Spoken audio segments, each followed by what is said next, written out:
Vous vous réveillez dans le calme. Pas d'alarme qui hurle, pas de message qui défile, pas de monde qui réclame votre attention. Juste vous, le calme et le rythme de votre respiration. C'est brut, inconnu, comme si l'air lui-même attendait que vous décidiez de la suite. Ce silence n'est pas vide, il est vivant, vibrant de possibilités. Mais voici la vérité. La plupart des hommes sursautent à ce moment-là. Ils prennent leur téléphone, courent après une distraction ou noient le silence dans le bruit parce qu'on leur a appris à le craindre.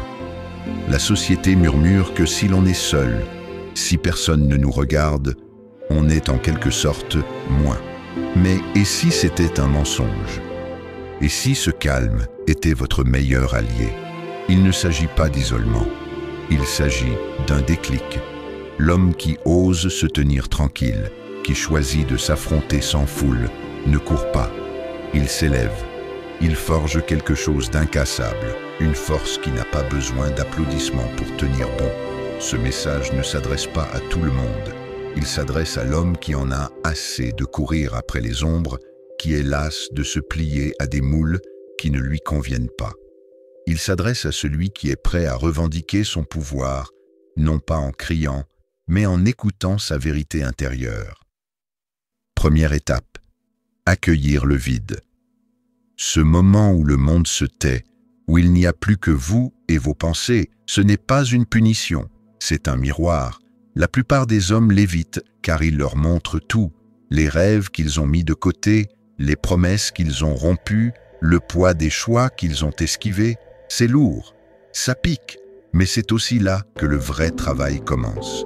Inutile de fuir, assieds-toi, laisse les doutes crier, laisse les regrets faire surface. Ils ne sont pas là pour te briser, ils sont là pour te montrer de quoi tu es fait. L'homme qui reste, qui respire malgré l'inconfort, trouve quelque chose de rare, la clarté. Tu n'es pas tes erreurs, tu n'es pas la validation que tu n'as pas reçue, tu es celui qui tient encore debout, prêt à construire quelque chose de vrai. Deuxième étape, rompre avec l'addiction à l'approbation.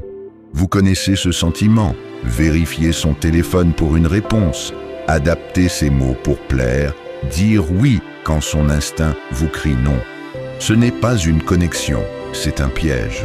Chercher l'approbation, c'est courir après une étincelle qui s'éteint avant qu'on puisse la retenir.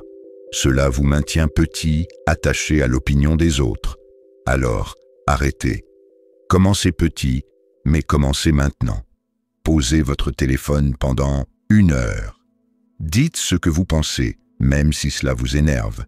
Demandez-vous, est-ce que je fais ça pour moi ou pour eux? Cette question est votre lame qui tranche dans le bruit. Plus vous vous choisissez, plus vous vous sentez léger, vous cessez de performer, vous commencez à vivre. Et voilà le hic.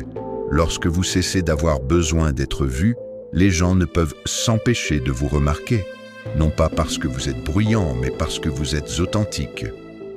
Troisième étape, trouvez votre feu dans le silence. La solitude ne consiste pas à se cacher, mais à se dévoiler. En oubliant les bavardages, les attentes, le défilement incessant, vous restez vous-même. Et c'est là que la magie opère. Vous commencez à vous poser les grandes questions. Qu'est-ce que je veux? Qu'est-ce qui m'épuise? Qui suis-je quand personne ne me regarde? Ce ne sont pas des hypothèses superficielles, c'est votre modèle. Dans le silence, vous percevez l'écart entre qui vous êtes et qui vous êtes censé être. Vous cessez de courir après la définition du succès de quelqu'un d'autre. Vous commencez à construire la vôtre. Vos choix s'affineront. Vos limites se renforceront. Vous avancerez avec détermination, sans panique. Et le monde, il évolue autour de vous. Les bonnes personnes gravitent autour de vous. Les mauvaises s'évanouissent. Les opportunités n'ont pas besoin d'être poursuivies. Elles vous trouvent. C'est votre moment. Ce silence que vous ressentez, ce n'est pas un vide, c'est une forge. C'est là que vous aiguisez votre esprit, renforcez votre colonne vertébrale et retrouvez votre voix. Alors, ne passez pas à côté de ça. Faites preuve d'audace. Dans les commentaires, écrivez « Je choisis de nourrir ma flamme ». Non pas parce que c'est accrocheur, mais parce que c'est un vœu, une ligne dans le sable. Puis demandez-vous « Quelle distraction suis-je prêt à laisser tomber aujourd'hui ?»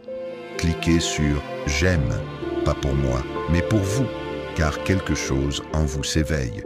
Abonnez-vous si vous êtes prêt à construire une vie de concentration, de force et de détermination inébranlable. Ici, nous ne courons pas après l'influence. Nous forgeons des hommes qui dirigent de l'intérieur, qui non seulement existent, mais rayonnent. Commençons maintenant.